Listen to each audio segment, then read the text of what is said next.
The bhava or house position of a planet is really important because it influences how well a planet can function, right? Depending upon the house that a planet is in, as counted from the lagna, it can fulfill its agenda more easily and readily, or it encounters more challenges and difficulties.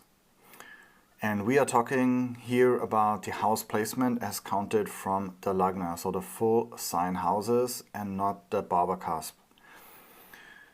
And this house placement is really important because it dictates whether a planet is going to be more lucky and supported, or whether there's going to be a lot of tension and delay with that planet. Now, the angles and trines are considered the auspicious placements for a planet, and they support the harmonious expression of a planet. And planets in those houses, they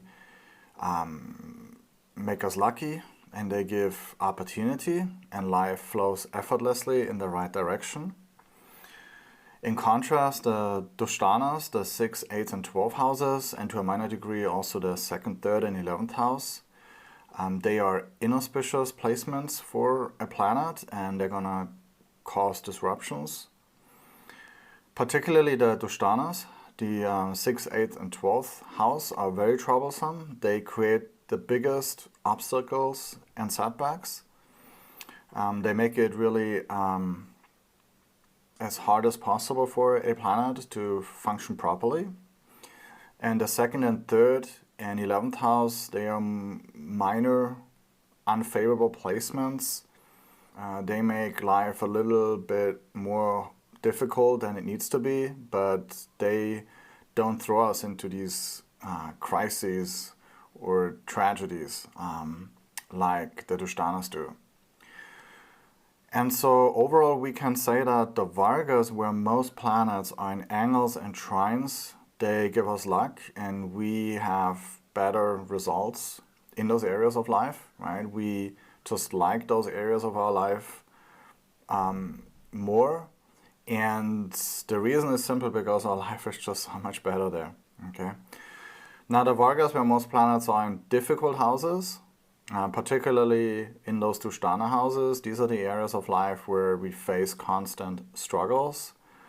And if we don't know how to maneuver them, then they can really set us back.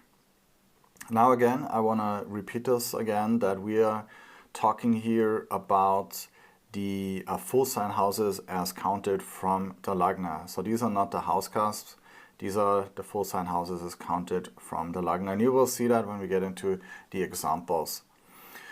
But for now, let's talk in more detail about those houses. The auspicious houses are the trines and angles. Right? The trines are the 1st, 5th, and 9th house, and the angles the 4th, 7th, and 10th house. They're considered auspicious because they promote growth, stability, and harmony, but they're going to do it in different ways. The trines are considered fortunate placements because they reveal what we cherish and what we love in our life, and what comes most readily into our life, right? Those are the things that just require the least effort. We consider that we are lucky, right? Because life feels easy and we are well supported. And so planets in those auspicious houses, they can create and manifest with ease and sustain our life smoothly. Now the 1st house is a little different than the 5th and 9th house. The 1st house is also an angle. And so while the 5th and 9th house allow for the good things to flow into our life effortlessly, the 1st house is both a trine and an angle. And so this means that we have an innate desire to act and to create our best life, right? The 1st house represents the self and our potential.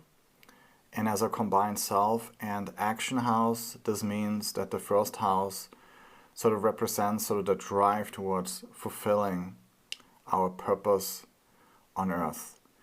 And so the 1st house is therefore it's more dynamic and productive than the 5th and 9th houses, right? Because it is not only a self house, but also an action house.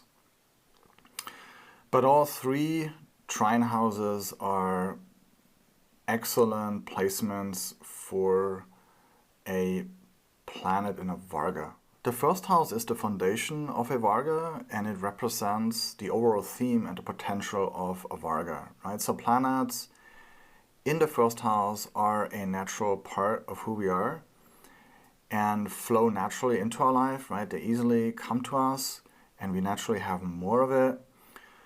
And so as time progresses and the Varga unfolds, the first house is always going to help provide positive outcomes and increase our fulfillment. And so planets in the first house are really great to have because they allow us to direct the Varga towards fulfillment and realizing its full potential.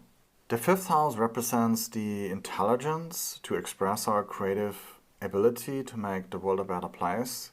Planets in the fifth house support our core essence and our talent, and at the same time also bring opportunities for learning and developing our talent and self-growth, right? Because before we can showcase our talent, there needs to be some education as well, right? We need to first learn and practice and gain experience. We need to grow up as a person.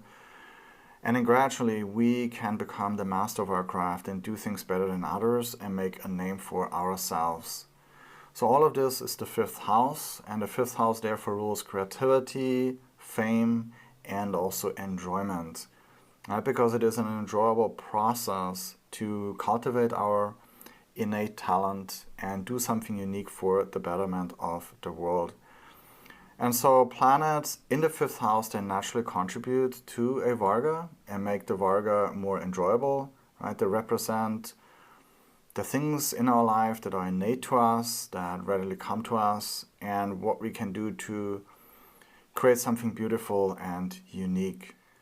The ninth house is associated with wisdom and higher purpose, and so planets in the ninth house, they have the wisdom that makes life easy.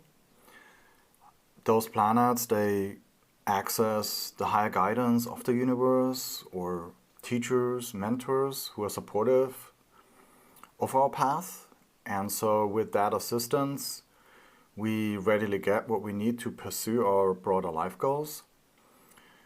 And so as one of the self houses, the ninth house makes us effortlessly move forward in a Varga. It invites all the good things into our life due to our wisdom, our luck, and our merit. In the Vargas, where most planets are in trines, are the most smooth and harmonious areas of our life. However, the most powerful Vargas are those where most planets are in angles, right? Angles are the action houses, and we get really active in those Vargas where most planets are in angles, right?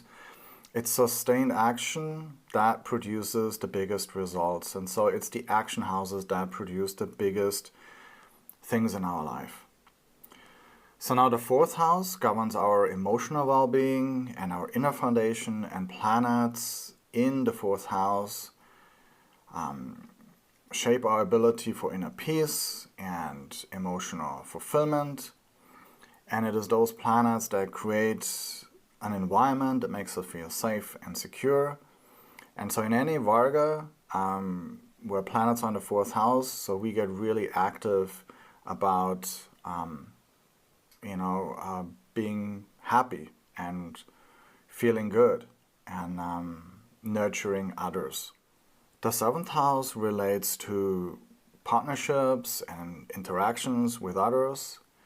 And planets in the seventh house, they have to do with cooperation and also show how we relate to others, right? And so when planets are in the seventh house, we get really active about, sharing with others and doing something together with others. And planets in the seventh house, they indicate the fulfillment and the success we can have from working together with others. The 10th house rules career and public recognition, right? So planets in this house indicate our ability to take responsibility, rise to prominence, and make a meaningful impact in the world. And so of all the action houses, the 10th house is the best. Right? A planet in the 10th house has the power to do what is required to have a successful outcome. And so Parashara singles out the 10th house as the only house that enables a planet to be a manifester simply by being in that house. And so in that sense, the 10th house can be considered the most auspicious house for a planet. The reason being that it elevates a planet to the status of a manifester. The action that we talk about here is in relation to the action houses. And that is not the effort and hard work that is required in the inauspicious houses to overcome all sorts of challenges and hardships. Right? The action houses, the 4th, 7th, and 10th house, represent the natural actions that we do as part of who we are, right? Emotional well-being, relationships, and our work achievements, right? So they are all natural parts of our life, and those houses simply represent the natural exertion of our energy that goes into those areas of our life. Now the 1st house, of course, it is also an action house, because it is natural to act on who we are. Now the good thing is the 1st house is primarily a self house, and so it readily provides the opportunity for us to move forward and become our best self.